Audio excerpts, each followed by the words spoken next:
오늘은 제6강 복음 전도란 무엇인가 전도학에 대해서 배워보겠습니다. 우리가 복음이라는 것은 이제 굿뉴스죠, 굿뉴스.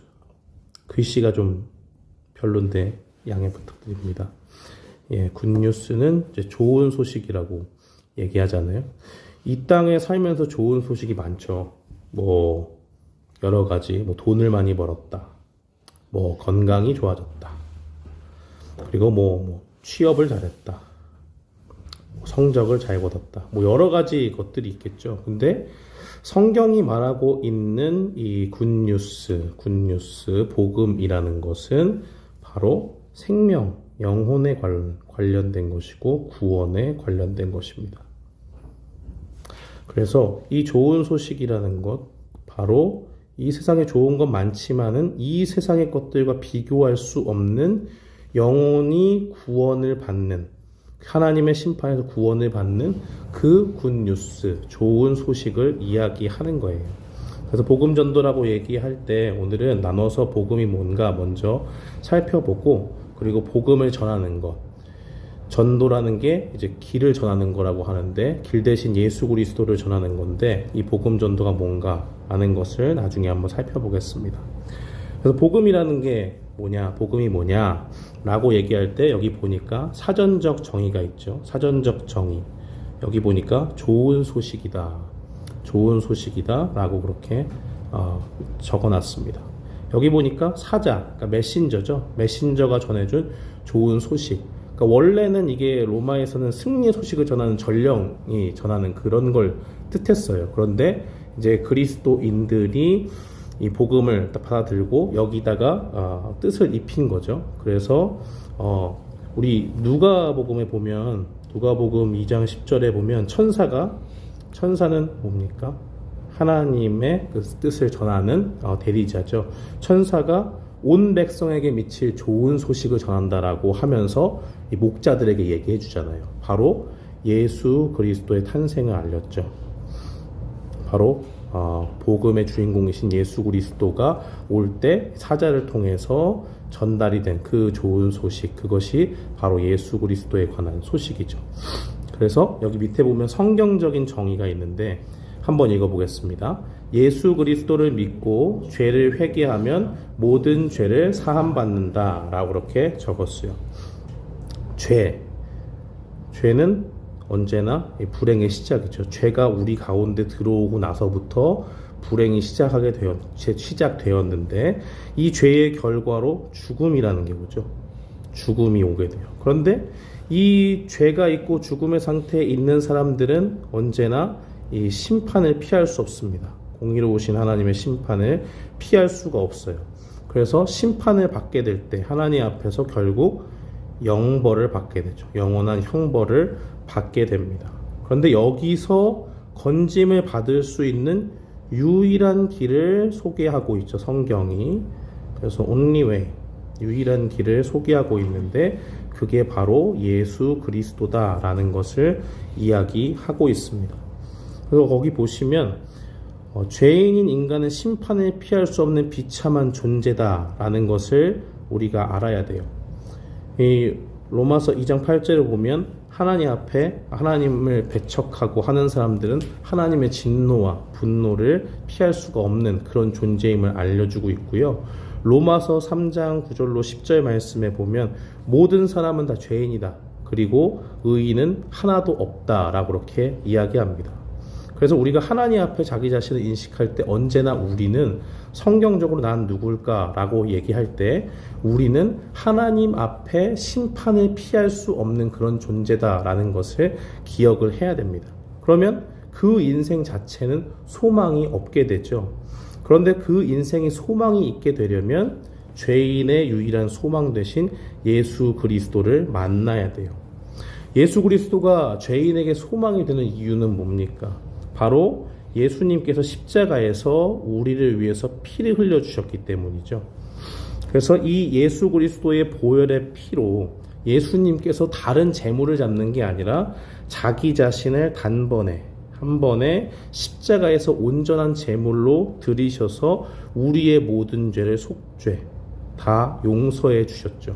그래서 예수 그리스도를 믿는 사람이면 누구든지 이 속죄의 은혜를 받고 하나님 앞에 그 죄를 용서함 받아서 구원을 받는 그러한 은혜가 있기 때문에 우리가 이 땅 가운데서 복음을 전해야 된다는 겁니다. 그래서 복음의 성격을 보면요, 복음은 어떤 성격을 가지고 있느냐, 바로 이 구약에 예언된 약속이다라는 것을 우리가 알 수 있습니다. 창세기 3장 15절에 보면 이거는 원시복음이라고 사람들이 이야기하는데요. 메시아에 대한 예언, 구원자에 대한 예언을 다루고 있습니다. 여자의 후손이 와서 타락한 인간에게 유일한 희망이 되는 여자의 후손이 와서 뱀의 머리를 상하게 할 것이다. 뱀의 머리를 상하게 할 것이다. 이것은 바로 사탄을 이기신 예수 그리스도, 사탄을 이기신 예수 그리스도의 승리를 이야기하는 거죠. 바로 이분이 여자의 후손, 영어로 보면 시드 단수로 되어 있는데 바로 이 한 분 유일하신 예수 그리스도를 통해서 우리가 구원을 얻게 된다는 것을 이야기합니다. 하나님께서는 그 다음에 아브라함의 후손을 통해서도 이 참된 오실 메시아에 대해서 우리에게 알려주셨어요. 여기 창세기 22장 18절 말씀에 보면 내 씨로 말미암아 천하 만민이 복을 얻는다라고 이야기합니다. 근데 여기도 씨가 나오잖아요. 씨. 여기도 시드 단수를 썼습니다. 그래서 이 여자의 후손으로 오실 메시아가 바로 곧 아브라함에게 약속된 내 후손, 내 씨라는 것을 이야기하고 그 씨로 말미암아서 천하 만민이 복을 얻는다, 구원의 복을 얻는다라는 것을 예표하면서 이야기하고 있습니다. 이것이 계속 이어져서 사무엘하 7장에 다윗의 후손에 대한 이야기가 나오죠. 하나님께서 이 하나님을 위해서 성전을 짓고 싶었지만 손에 피가 너무 많이 묻어가지고 다윗에게 성전을 짓도록 허락하지 않죠. 다만 그의 중심을 보시고 그를 축복하시는데 이 사무엘하 7장에서 내 몸에서 난 내 씨를 내 뒤에 세워서 그의 나라를 견고하게 하겠다라고 그렇게 얘기하죠. 여기서도 씨가 나오는데 그 후손은 그 당시에는 솔로몬을 얘기하는 거지만 솔로몬을 통해서 누구를 보여줍니까? 바로 메시아 대신 예수 그리스도를 이야기하고 있는 겁니다. 그래서 이것이 바로 구약에 예언된 메시아에 대한 내용이고 이 메시아에 대한 내용이 마태복음 1장에 보니까 명확히 나와 있죠. 아브라함과 다윗의 자손 예수 그리스도의 계보라라고 이야기하면서 복음서가 시작되는 것을 보게 됩니다.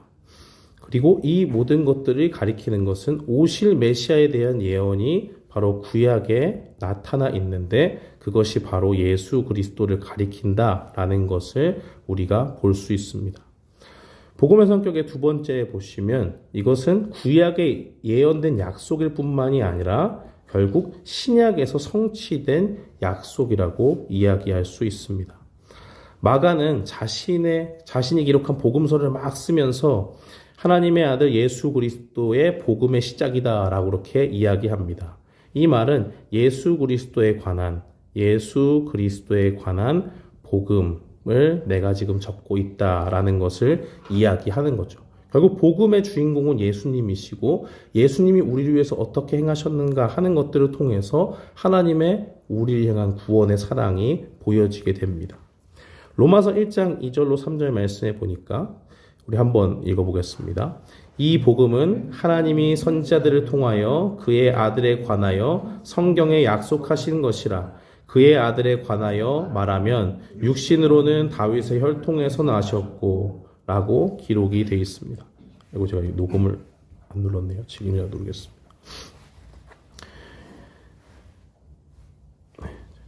여기 보니까 그의 아들에 관하여 예수 그리스도, 하나님의 아들이신 예수 그리스도에 관한 것이 바로 복음이다 라고 하는 것을 보여주고 이것이 하나님의 선지자들을 통해서 계속적으로 구약에 나타났었고 그것이 성경에 약속된 것이다 라고 이야기하면서 육신으로 다윗의 혈통에서 나신 예수 그리스도를 향해서 모든 것이 다 이어져 있다라는 것을 이야기하고 있습니다. 그래서 사무엘하 7장 14절 말씀에 보면 여기서 나는 그의 아버지가 되고 나는 그의 아버지가 되고 그는 나의 아들이 된다라는 표현이 있어요. 이것을 히브리서 기자는 히브리서 1장 5절에서 인용을 합니다.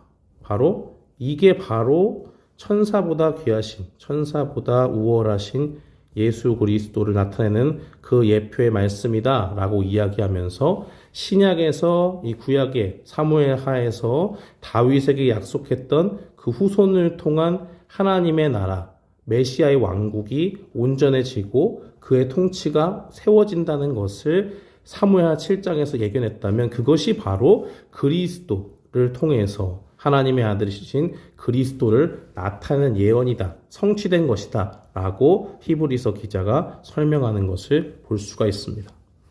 세 번째로 우리가 복음에 대해서 기억할 때 복음은 구약에 예언된 약속일 뿐만이 아니라 신약에서 성취됐고 그것이 실제로 일어난 역사적 사건이라는 것을 기억해야 됩니다.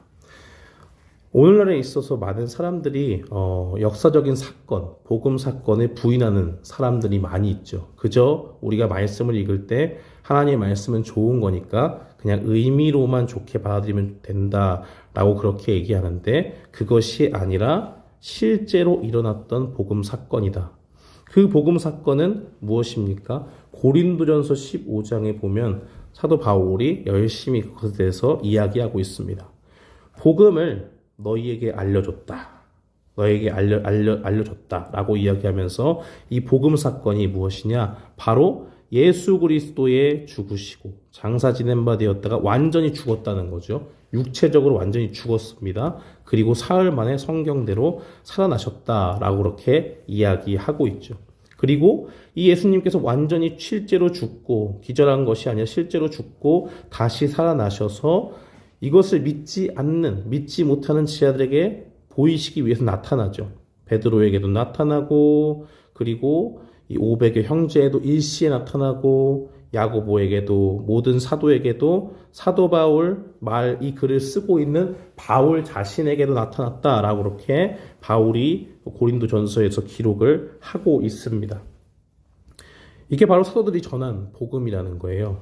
그래서 이 십자가에서 죽으시고 부활하신 그 사건의 실제 증인으로 이 사람들이 쭉 있었고 우리가 그것을 보았기 때문에 보고 들은 바를 어떻게 전하지 않을 수가 있느냐라고 하면서 복음을 대적하는 사람들에게 이 사도들이 이야기하고 반론하는 것을 보게 됩니다. 바로 그러한 실제 사건의 역사를 사실로 믿고 전했던 게 사도들의 신앙이었다는 거예요. 그러니까 예수님이 죽지 않고 기절했다든지 예수님이 부활한 것을 난 도저히 못 믿겠다라고 이야기하면 사도들은 그것을 다 보고 직접 겪은 사람들인데 도저히 복음을 온전히 믿는 사람이라고 볼 수가 없다라고 그렇게 그 사람들을 판단할 수 있겠죠. 그래서 고린도전서 15장 11절에 보면 바울이 이렇게 적어요. 나 바울은 그들 사도들 그리고 500여 형제들 야고보 모든 사도들 뭐 이런 사람들 다 합쳐서 그리고 사도들이나 이같이 전파했다. 믿고 본대로 사실적으로 나타난 사실들을 믿고 전했고 그것을 너희 성도들도 이같이 믿었다라고 그렇게 이야기합니다. 그러니까 이 복음의 사건, 예수님이 십자가에 죽으시고 다시 부활하셔서 하늘로 올라가신 이 죽음과 부활의 사건은 확실한 하나님의 역사다. 실제 일어난 사건이다. 리얼리티가 있다라는 것을 우리가 기억을 해야 됩니다. 그러면 이렇게 복음의 성격이 신약에서 성취되고 구약에서 약속되고 이것이 실제 일어난 사건이라고 하는데 그러면 신구약이 가르치는 복음은 뭐냐? 바로 그것이 예수 그리스도에게 집중되어 있다는 것을 우리는 기억을 해야 됩니다. 우리 여기 보니까 메시아라고 되어 있죠. 메시아는 기름 부음 받은 자죠. 기름 부음 받은 자. 누구한테 기름을 붓는 의식을 하죠? 하나님께서 특별한 일꾼으로 세우신 사람들,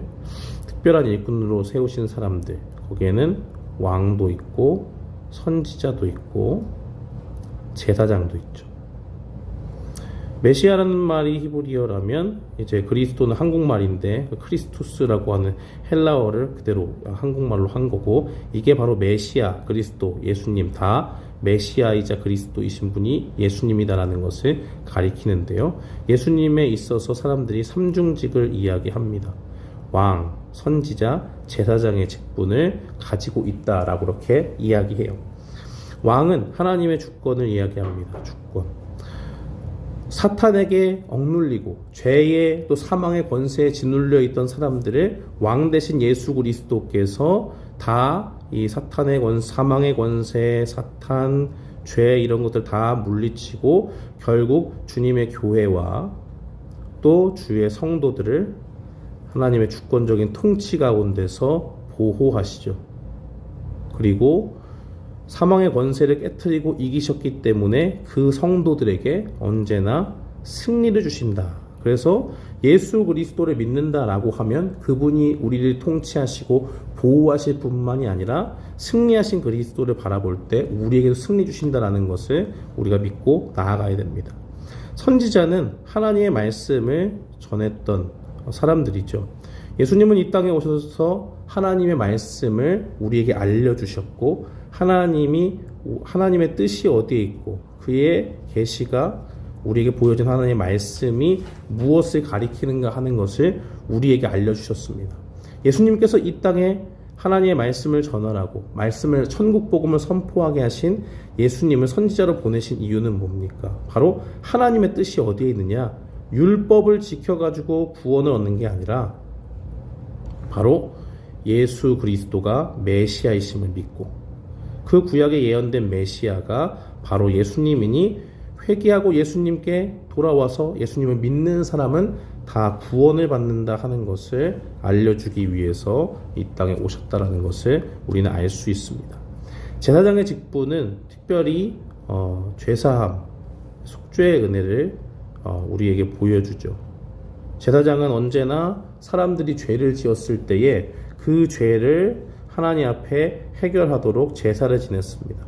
동물을 잡아가지고 동물에게 그 제사 드리는 사람이 그 머리에 얹어서 언제나 그 죄를 다 전가해서 그 동물을 잡을 때에 그 피를 흘리고 하는 그런 모습들을 보면서 죄가 얼마나 끔찍한 것인가라는 것을 보여주시면서 그 제사 가운데 하나님의 용서를 주관했던 것이 바로 제사장의 역할이죠. 그런데 예수님께서는 십자가에서 자기 자신을 단번에 들여서 동물의 피가 아니라 자신의 보혈로 예수 그리스도를 믿는 사람들에게 속죄의 은혜를 주셨다.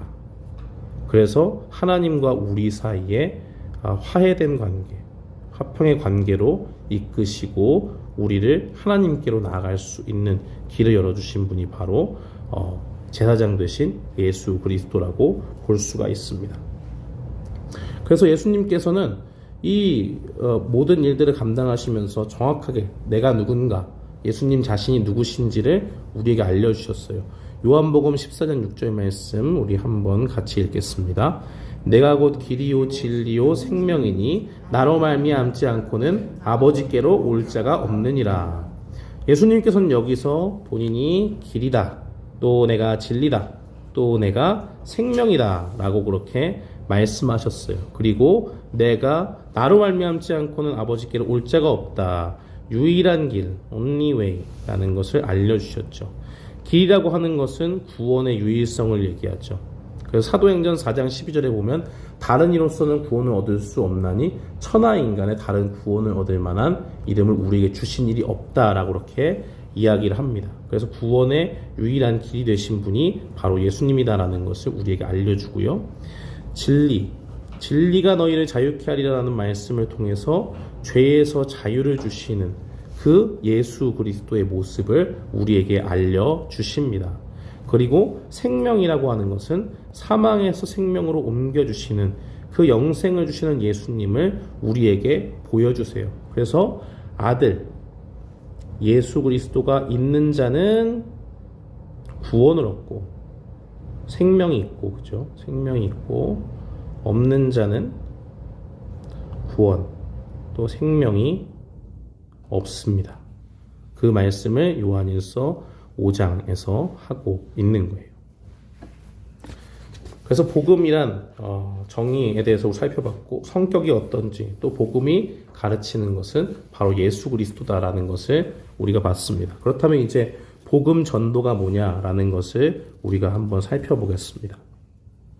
복음 전도의 정의를 보면요, 복음 자체에 능력이 있는 것을 믿는다라고 그렇게 이야기하는 겁니다. 복음 자체가 능력이 되는 것은 왜 그럴까요? 우리는요, 죄를 이길 수가 없어요. 죄를 안 져야지 하면 언제나 죄를 짓고 있는 자신의 한계를 발견할 수밖에 없습니다. 언제나 죄의 권세 가운데 있고 사망을 이길 수가 없죠. 그런데 이 복음이 나타내고 있는 예수 그리스도를 믿게 되면 그 가운데서 생명을 얻고 사망과 죄의 권세를 이기신 예수 그리스도를 얻게 됩니다. 이 모든 것이 다 수혜자가 이 예수 그리스도를 믿는 사람에게 주어지게 되는 거예요. 이 구원의 은혜가.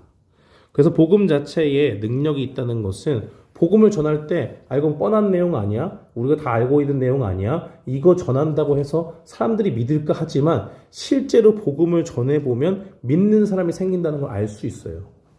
제가 예전에 처음 사역을 나갔을 때 9살짜리한테 복음을 전한 적이 있어요. 교회에서 제일 말썽쟁이가 하나님 은혜를 회심을 하고 누구를 하나 데리고 왔는데, 한 명을 데리고 왔어요. 근데 그 친구한테 복음을 줬는데 듣는데 뭐 듣는 건지 안 듣는 건지 잘 모르겠어요. 앉아가지고. 그런데 다 전하고 나니까 갑자기 막 울어요. 그래서 내가 뭘 잘못했나, 그래서 왜 우냐 그러니까 예수님이 나를 위해서 돌아가셨잖아요 이렇게 얘기하는데, 저는 그때 충격을 받았어요. 내가 뭐 감동적으로 막 이렇게 전하는 것도 아니고 정말 복음의 내용들을 하나하나 그냥 차례대로 나름대로 열심히 이렇게 전했는데, 뭐 감정적으로 뭘 붙돋기 위해서 막 이렇게 한 것이 아닌데 어떻게 이 아이가 이런 놀라운 고백을 할까라는 걸 생각했는데, 이 강의를 준비하면서 그렇지, 그게 복음의 능력이구나 라는 것을 깨닫게 되었습니다. 학교를 다닐 때 어떤 선생님이 계셨는데, 그 선생님은 굉장히 무서운 분이셨어요. 그러니까 친구들이 이렇게 잡히면 나는 이제 죽었다라고 할 만큼 굉장히 엄하신 선생님이었는데, 그 선생님이 어느 순간에 바뀌더라고요. 그래서 그 선생님이 불러서, 저는 뭐 무서워서 얘기 못하니까, 그 선생님이 나중에 저희 학교는 크리스찬 스쿨이었는데 뭐 각 반에 이렇게 신앙부장 같은 게 있었어요. 제가 그 반에 한 반에 속해서 신앙부장 하고 있었는데, 그때 와서 그분이 얘기하는 게 그분은 바울과 같은 체험을 얘기했어요. 나는 완전히 복음이랑 상관없고 아주 거칠게 살았고, 그런데 어느 순간에 복음이 믿겨지기 시작하더니 내가 바뀌더라 라고 그렇게 이야기하는 걸 봤습니다. 그 선생님을 잘 몰라가지고 잘 아는 친구들한테 물어봤는데 아주 유명한 분이었어요. 복음을 받아들이기 전에는 완전히 그 인생이 아주 거칠고 학생들을 다룰 때도 굉장히 험하고 그런 선생님이었는데, 본인의 고백처럼 완전히 변했다는 것을 다른 여러 증인의 친구들이 증거를 해줘가지고 제가 믿게 됐습니다. 그래서 이렇게 바울과 같이 급격하게 복음의 능력으로 변하시는 분들이 있구나라는 것을 깨닫게 되었습니다. 그렇기 때문에 우리는 이 복음 자체에 능력이 있다는 것을 의심하면 안 됩니다. 또 한 가지 우리가 기억해야 될 것은, 복음 자체에 있는 그 능력을 믿고 이것을 선포해야 돼요. 이 복음이라는 것이 이 선포한다라는 그 단어를 보면 왕의 메시지를 사자가 권위를 가지고 이렇게 전하는 거예요. 그러니까 사자는 이 동물 사자가 아니라 대리인이니까 왕의 메시지를 뭐 상대 나라에게 전할 때에 굉장히 권위를 갖고 얘기해요. 나는 왕의 사신으로 왔다라고 이야기하면서 나는 함부로 대하는 사람이 아니다 이렇게 얘기하잖아요. 그러니까 뭐 이 믿음을 뭐 갖게 하기 위해서 뭐 구걸하거나 뭔가 이렇게 애걸복걸하거나 그런 게 아니라는 거예요. 하나님의 그 복음 자체의 능력이 있는 사람은 이 능력의 메시지를 전하기 때문에, 선포하기 때문에 이것을 무슨 설득하거나 논증하는 것이 아니라, 구걸하는 것이 아니라 그저 담대히 전해야 된다는 겁니다. 그러면 그 자체에 왕 대신 하나님의 능력이 나타나서 그들에게 믿음을 주고 사망과 죄의 권세에서 그 모든 것을 깨뜨리신 예수 그리스도께로 회개하고 나올 수 있도록 인도해 주신다는 거예요. 그래서 이 전도를 참 많이 했던, 곳곳에 교회를 세우고 평생 복음 위에 헌신했던 사도 바울이 이 고린도전서 2장 4절과 5절 말씀에 보면 전도할 때 다른 거 하지 않았어요. 하나님의 능력에 의지합니다. 성령의 나타나심과 그 능력에 의지했다고 되어 있어요. 사람의 말로 하지 않았습니다. 그리고 내 말도 하지 않았다고 그래요. 바울은 얼마나 학식이 높은 사람이에요. 가말리엘 문화에서 엘리트로 자랐고 누군가 말로 했을 때 또 글로 했을 때 절대 질 만한 그러한 논증의 실력을 갖고 있지 않죠. 반드시 이기면 이기거나 또 많은 사람들을 제압할 수 있을 만큼 많은 지식과 지혜를 가졌습니다.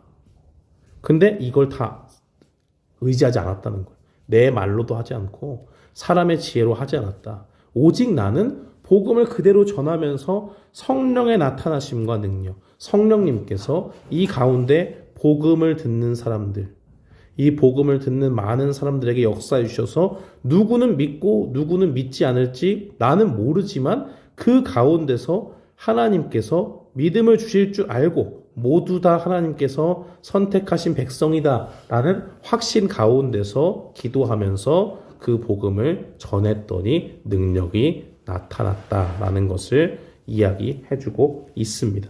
그래서 우리가 복음을 전할 때에 이게 결코 무식한 방법이 아니라는 것을 알아야 돼요. 거기 보면 뭐라고 써 있습니까? 사람들을 구원하기 위해 하나님이 선택하신 방법은 전도다라고 그렇게 되어져 있죠. 고린도전서 1장 21절 우리 함께 읽겠습니다. 하나님께서 전도에 미련한 것으로 믿는 자들을 구원하시기를 기뻐하셨도다. 그러니까 하나님께서 전도라는 방법을 선택하신 거예요. 그리고 이것을 통해서 사람들이 그게 미련해 보이고 이거 뭐 아무것도 화려한 것도 없고 재미도 없어 보이지만 그 전도에 미련한 것을 통해서 그것으로 사람들을 구원하기를 기뻐하셨다라는 것을 이야기해야 됩니다. 그러니까 우리가 복음을 전할 때에 담대하게 전해야 되죠. 성령님을 의지하고 우리 교회는 무조건 교회 데리고 오는 게 전도가 아니라는 거예요. 교회에 시설이라든지 무슨 프로그램이라든지 오늘 예전에 어느 교회 가보니까 we have good coffee 이렇게 써놨더라고요. 거기 예배 시간 이렇게 하고 그렇게 적을 수 있는데 그렇게 해서 사람들의 세상적인 관심과 흥미를 가지고 이런 것들을 통해서 교회에 오세요라고 하는 것은 그닥 의미가 없다는 겁니다. 그러니까 교회에 무조건 데리고 오는 것이 아니라 세상적인 방법을 가지고 인도하는 것이 아니라 하나님께서 우리에게 알려주신 기뻐하시는 전도라는 도구를 통해서 복음을 전해서 그들이 진정으로 죄를 깨닫고 하나님 앞에 나아갈 수 있도록 세상적인 다른 매력을 표출하면 안 됩니다. 하나님의 말씀 그대로 전하고 오직 성령님만을 의지해서 복음을 전해야 돼요.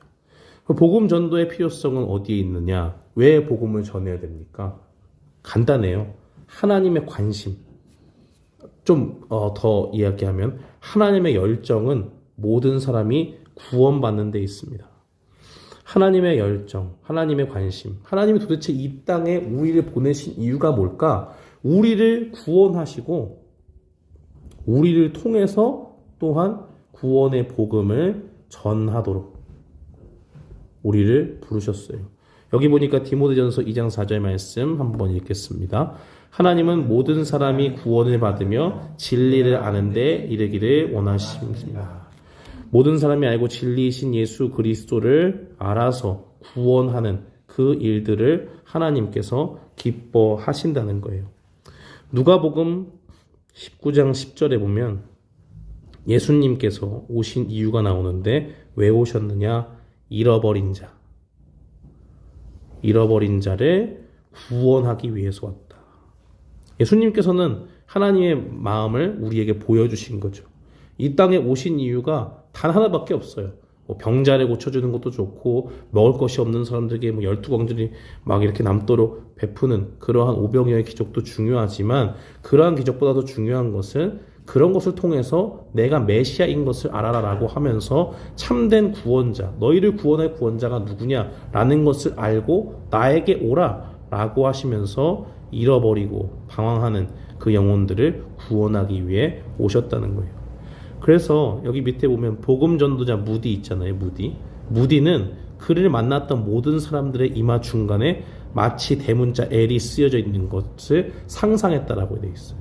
하나님의 관심이 잃은 자들을 구원하는 거니까 하나님에게 관심이 없고 무관심하고 죄 가운데 있는 사람들에게 하나님의 관심으로 보는 거예요. 저 사람은 뭐가 좋고 돈이 많고 뭐가 안 좋고 이런 것들 따지는 것이 아니라 오직 그 영혼의 상태를 보면서 lost, 이 사람 잃어버린 사람이다. 그러면 이 사람한테 제일 중요한 게 뭐냐? 돈이 많아도 저 영혼이 구원받아야지. 건강해도 저 영혼이 이 땅에서 건강할지라도 구원받지 못하면 아무런 의미가 없다. 영벌을 피할 수 없다라는 그 마음을 가지고 모든 사람을 다 잃어버린 사람들이라 생각하고 그들에게 복음을 전했다는 것을 우리가 기록을 통해서 알 수 있습니다. 그래서 하나님의 관심이 영혼을 구원하고 잃어버린 자들을 찾는 데 있기 때문에 우리가 복음을 전해야 돼요. 또 한 가지 우리가 복음을 전해야 될 이유는 복음을 선포해야 하는 사람들이 복음을 선포해야 사람들이 믿음을 갖는다라는 그 이유 때문입니다. 복음을 선포하면 실제로 믿음을 가져요. 제가 보니까 저도 그렇더라고요. 복음을 안 전할 때는 막 두려운 마음이 생겨요. 복음을 전하기 전에 이 사람이 내가 전했을 때 안 믿으면 어떡하지? 막 그런 생각이 들고 막 거칠게 항의할 것 같고 그렇지만 실제로 또 복음을 전해보면 의외로 우호적인 사람들도 만날 수 있고 다 그런 건 아니지만 그렇습니다. 그런 것들을 통해서 또 복음을 전했을 때 변화되는 사람들을 통해서 믿음을 갖게 되죠. 하나님이 이렇게 역사하시는구나 라는 것을 알게 됩니다. 여기 보니까 우리가 예수님 믿는 이유가 있죠. 이유는 뭐냐? 하나님의 심판을 피하고 결국 천국을 들어가기 위함이에요. 이것이 복음을 전하는 목적인데 베드로전서 1장 9절에 보니까 믿음의 결국은 곧 영혼 구원을 받음이라 라고 그렇게 이야기를 했습니다. 그런데 이 구원을 받기 위해서 믿음이 필요한데 이 믿음을 어떻게 우리가 갖게 되느냐? 믿음은 그리스도를 전하는 말씀을 들을 때 생긴다라고 그렇게 이야기해요. 저 사람을 위해서 아무리 기도하고 열심히 몇 년 동안 기도해도 복음 한 번을 안 전하면요, 복음을 전하지 않으면 아무 소용이 없는 거예요. 하나님께서 기도하는 그 기도를 들으시고 결국에는 그 사람에게 복음을 듣게 하실 거지만 나는 저 사람을 위한다고 하면서 기도만 한다. 그런 것은 옳지 않다라는 겁니다. 이 복음을 전하는 사람이 믿음을 갖기 때문이다라는 것은 이 베드로가 아주 잘 보여줬어요. 이 베드로는 이 사도행전 2장에서 여기 밑에 있는 이야기입니다만 사도행전 2장에서 복음을 전합니다. 복음을 전해서 3,000명이 하나님 앞에 돌아오는 걸 봐요.